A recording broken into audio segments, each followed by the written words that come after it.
Don't you worry, the clip's about to begin, but don't forget to subscribe. Or else, don't make me turn this website around. All right, we head into the theist callers. We're going to talk to Miri, who, as I said, wants to talk about knowledge and belief, but I'll let Miri set it up for themselves. Hi. So I'm a theist. This is something I've known about myself for as long as I can remember. But to me, I feel like the world as it currently is misuses the concept of belief versus knowledge. Because to me, you cannot have a belief in God if you have evidence of it. Because once you have evidence, you have knowledge. And knowledge and belief, or knowledge and faith, are almost, they're not opposites, but they're almost opposed to each other. And so I find it very frustrating when people say they believe in science, because I know science exists because we have evidence and we have proof. I believe in God specifically because we don't have evidence. Paul, I'll let you go first. Yeah, so I guess I would love to know what you mean, what your distinction is between knowledge and belief. What, like, I have my distinction there, but I'd love to hear what yours are before I jump in. My distinction is that belief is something you have no evidence. If you have evidence, it's knowledge. If you've read a scientific paper that a scientist has researched something and has studied it, even if I don't understand every word in the scientific paper, I know about the scientific method, I know how their methodology worked, and as long as it's been peer-reviewed, I trust that they've done all of that correctly, and so this is a thing I know. Would you accept that you can have evidence for things that aren't true? Is it possible that there's something that's not true, but yet there's evidence for it? I'm sorry? Would you accept the idea that it's possible to have evidence that points towards a thing, but that thing isn't actually true? Yes, because we've seen that in the pitfalls of science when we've made the incorrect assumption and then we've dug into it more and realized that, hey, that was just the surface and that's not how it really is. Absolutely. It's possible to have evidence that looks like it points to something that turns out to not be true. So would you have said, like, for example, that the ancients knew that the earth was flat? Did they know that? Or did they believe that? They knew that incorrectly. Actually, no. Sorry, they did not have evidence one way or the other, so they believed that. They did not know that. Once they had started studying it and started looking at it, then they had evidence that it was round. But before they had evidence that it was round, you don't think that they had evidence that it was flat? You don't think that looking across a prairie and then not seeing a horizon, or not seeing curvature, wouldn't be some sort of evidence that the earth is flat? Okay, that's fair. So they had some evidence that the earth was flat. It was not... Okay, yeah, so they had some evidence. I can't believe I'm defending faith here. But or flatter, yeah. Well, I guess we're, if you don't mind if I jump in a little bit, I think there's a few things at hand. One, you said you open the possibility to they knew it incorrectly, which I think means you're using kind of a personal definition of knowledge. And even when describing knowledge, you said, I read a scientific paper and it has peer review, I trust. And you just used a belief statement to justify knowledge, because the word trust is a belief statement. It is, I believe this was done correctly and honestly. So even your justification of your knowledge, even your compiling of your knowledge is belief dependent. So the thing that I will tell you is when it comes to belief and knowledge, the way I personally use the word knowledge is technically not... it's almost like, actually real quick too, is there some kind of background sound or something going on that we can reduce on your end? I think we're just getting a lot of white noise coming through. I have nothing. I'm on my cell phone. I'm on a headset. No worries. I'm just going to increase the noise gate, and then if it makes you kind of come in and out a little bit, I'll fix it then. But the way I use the word knowledge, and I remember talking about this. I was on a show with Matt Dillahunty, and not that I'm going to say like everyone should accept that I'm right because Matt agreed with me, but you should all accept I'm right because Matt agreed with me. The way I use the word knowledge on a personal level is basically to convey that this is my top tier of belief and the most confident I will ever project a belief. So if I say I know that whatever, I mean, you can come up with any like I know there's leftover pizza in the fridge, even that, and I put it in the fridge. I've done all the experiments to verify it, except for that I don't have my eyes on it right now. I'm still expressing as confident a belief as I can. When it comes to knowledge and stuff, I think the biggest thing here is that there is such a semantic issue and people use personal definitions. And I have an opposition to, I will call people out for using it wrong, because I don't think the standard by which their confidence is so high is an adequate standard. So the reason I bring this up is I grew up in a cult that teaches you to use the word know instead of believe. Now, their articles of faith still say we believe. That's what all of them start with. However, you're taught to do these testimony rituals where you come up and you say, it's funny because even the people who give a longer testimony that's more personal will still at some point get to the part where they're just reciting, I know the Book of Mormon is true. I know Joseph Smith was a prophet. I know blah, blah, blah, blah, blah. And I actually remember there was this girl, I think her name was Amanda, and it was shortly after I had graduated high school. She had shown up with her boyfriend to a testimony meeting at our church, wasn't Mormon herself, and she ends up getting up and expressing that her interest is super piqued because of how everybody used the phrase I know instead of I believe. And so I think that was a moment that I thought was so powerful as a Mormon and is now ingrained in my brain as the number one reason why you can't let people incorrectly use it. And so I think it's easier to point out when people are doing it for sure wrong, but not necessarily as easy to point out, especially in this broader philosophical sense, when a person is using it correctly. Paul, would you like to agree with Matt and I? I'm just kidding. No, actually, I would. Well, I mean, so can I? This would be the weird thing. Like, go ahead, Miri. Sorry. So I understand that you grew up in this situation that you see as a cult. I don't have enough information on it to judge, so I accept your perspective. I grew up progressive Jewish. Mm-hmm. I still am progressive Jewish. I went to synagogue yesterday and today with a mask and all the other necessities for COVID-19. I grew up with that distinction between belief and knowledge being a huge and important understanding of the nature of religion. Which, by the way, is probably tied in why yours is considered progressive Judaism. And even though it doesn't directly have to be that way, you will find across the board more open-minded, more progressive, and less arrogant theism from people who hold that same distinction of I believe, not that I know. I don't think they're unrelated, is what I'm saying.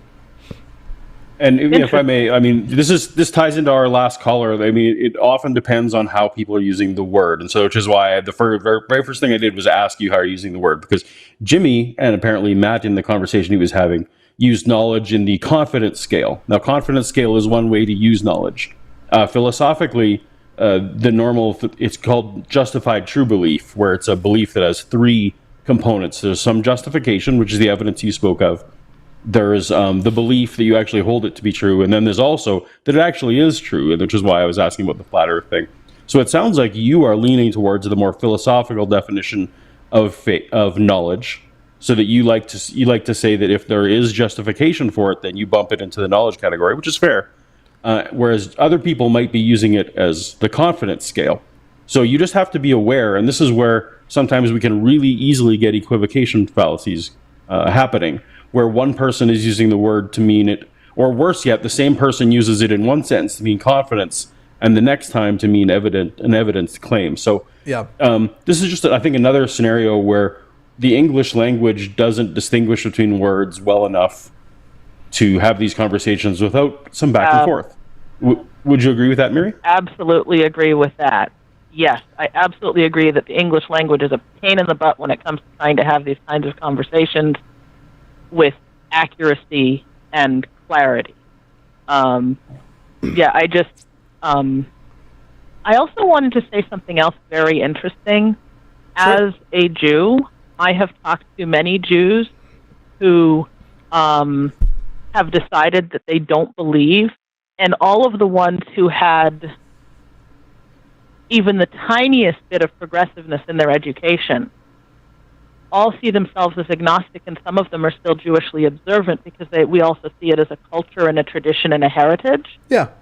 And I find it so fascinating that in the Christian world you have a lot more of the dichotomy between theist and atheist, where we don't really care, I guess. So, or not that we don't care, but it's not as important whether you believe or not. Right. Yeah, because a lot of Christian theism, ever since it's organized and become such a cash cow, your dedication to it is as important as anything else. Ironically, Mormonism is one of the places where you could say exception exists, not within mainstream Mormonism that all of it exists, but there's actually a branch of Mormonism that was, instead of following Brigham Young, followed Joseph Smith's son. They became the Community of Christ. I don't know if that's what they're called now, but my understanding after last talking to somebody who was, I want to say high in the organization, but very involved with high parts of the organization, is that they no longer care if you believe in God. They don't care if you believe in the Book of Mormon. It's more of a, but and it's actually something I've thought about checking out. I'm not one of the people who left religion and now feels a pull to like, I need to fill that Sunday ritual with something else. I mean, granted, I'm currently doing one of my Sunday rituals, but not that same community style of I need to attend a building with a bunch of people and everybody shares a piece of bread or whatever crap with the sacrament. I haven't felt a pull back to that. One thing, though, that I want to ask you about, Miri, and or bring up and ask for Paul's thoughts on here, too, because we've honed in mostly on your definition of knowledge. I think I take much greater exception with your definition of belief, which, tell me if I'm wrong, you said is when you accept something without evidence, correct? Possibly not belief. You might call it faith instead. But I definitely would. To me, the only way to have that basically the concept of, like, if there was evidence of God's existence, I could no longer have faith because I have evidence staring me in the face. To me, evidence of God's existence would actually undermine faith. It would bring knowledge. It would bring awareness in a different way, but it would undermine the concept of faith for me. So for me, faith is belief without evidence, but also it is belief in your own ability to correctly, or it can be, I shouldn't say all the time, but it is often a belief and an overestimation of a person's ability to correctly interpret evidence as supporting the proposition.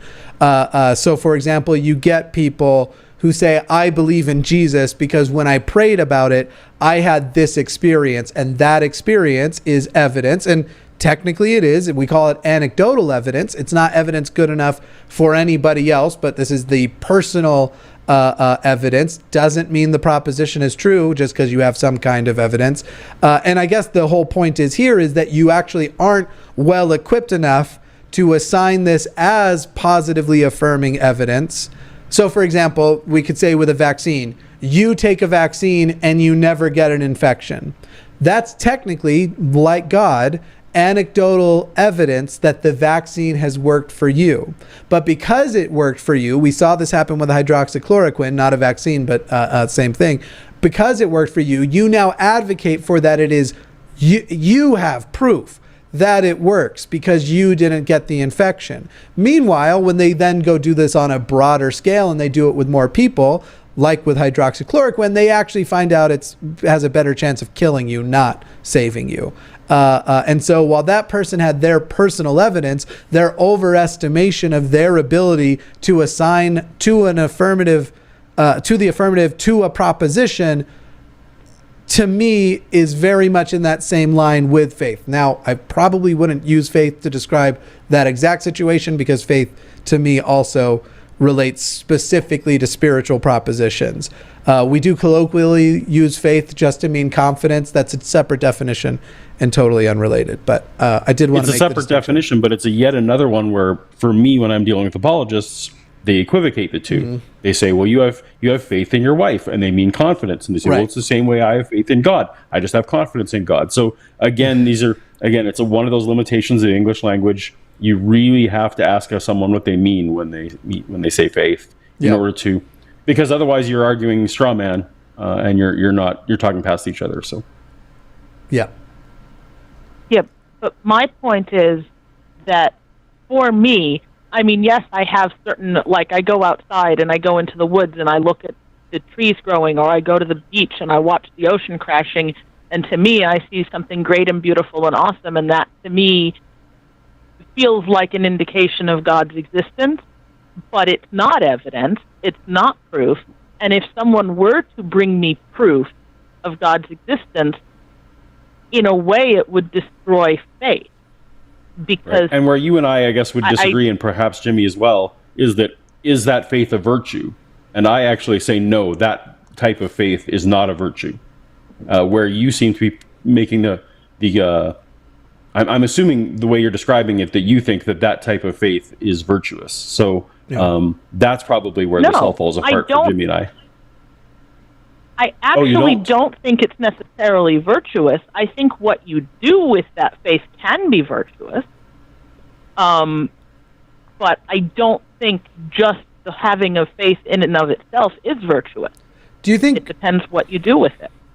Do you, in your own life, we don't have to get into specifics. I know you probably aren't calling to have your specific beliefs pulled apart or anything, but do you, in your own life, have religious faith toward the proposition of a God that is consistent with the God that you understand through your Jewish studies?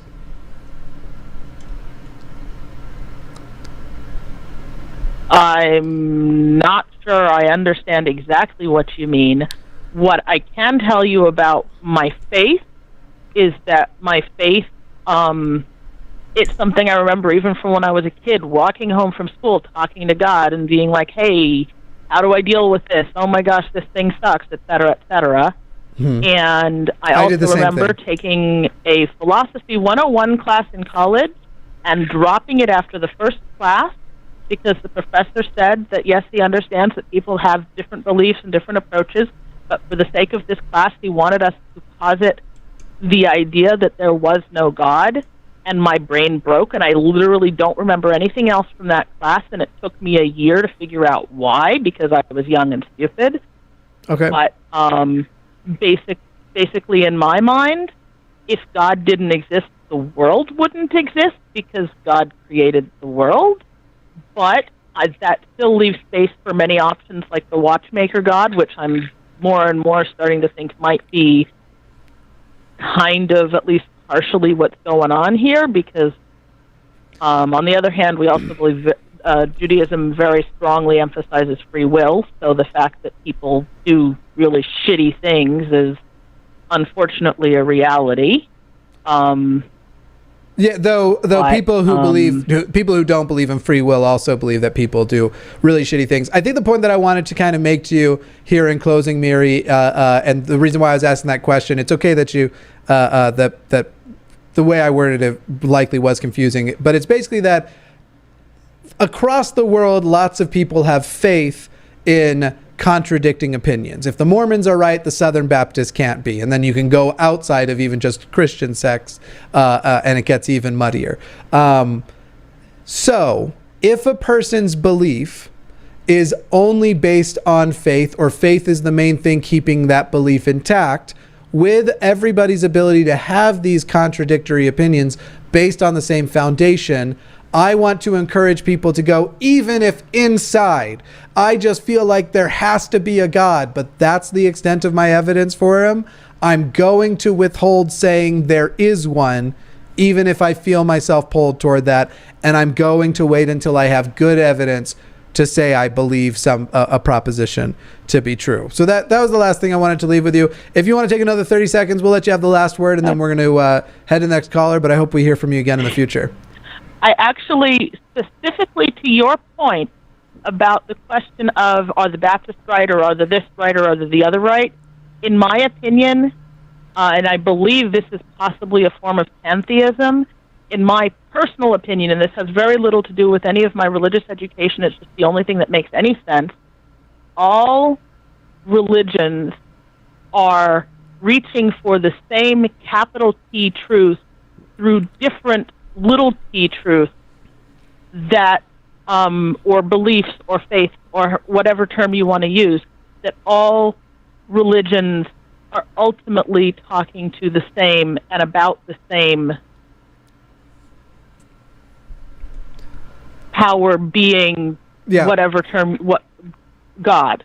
That's fine. We're gonna leave it there, Miri. I know we've talked about that exact subject before, and the specific claims around. Perhaps on a future call, we'll get more into that. But I do want to jump into some other callers as well. But thank you so much, Miri, for calling. And like I said, I hope we hear from you again in the future. In fact, Mormonism actually makes a similar claim that every religion, especially within the Abrahamic ones, has like a piece of the truth, and that Mormonism's the only one with the whole truth, but that even the people who are Hindu, they're trying to have a spiritual experience, and they're just wrong about that spiritual experience. However, when you get into the specific claims and the specific claims of communication and verification these people have, with their gods, those specific claims cannot all be simultaneously true. When I was a theist, I was such a black and white thinker. Like, it made total sense to me that there should only be one exclusionary one. Like, I just thought, the second someone talked about pluralism, they must be an idiot, because why would you pick any religion? Yeah. Anyway, I was the Sith deal in absolutes. That's where I was back then. Listen, we could, if you want, we can redirect the whole show to whether or not the Siths were technically correct. I actually don't have a strong enough argument. Yeah, no, there's lots of villains were correct arguments to be made for lots of movies. Yeah. The dark side powers are cooler than the light side ones. I do want to point that absolutely. out. Yeah, way cooler. Lightning is cooler than push. And the lightning guys get to push too. So it's not like you lose the push. Exactly, right? Yeah, plus red lightsabers. I guess. Well, no, more than just the light side got immortality. Well, so I only know of the light side getting like immortality in the sense that thing that Qui-Gon started with, and then by Yoda he had it figured out and could come back as a ghost. Right. But if we accept episode 9, which, is debatable, then Palpatine figured out ways to jump clones, which is actually in a way better than being your Force ghost. If you could jump clones forever without someone interfering, that's pretty cool. That is pretty good. Yeah. Because I was going to say the thing about Vader's apparently immortal as Vader separately, but obviously it was Palpatine faking being Vader. Let's see are we losing people watching right now? I just want to see, is the bar graph going down? It's going a little down. All right, let's jump to the next caller. Hey, thanks for checking out this clip for The Line. While you're here, hit that like button, hit subscribe, turn on notifications, and then share this with that bitter uncle of yours who loves talking about the good old days.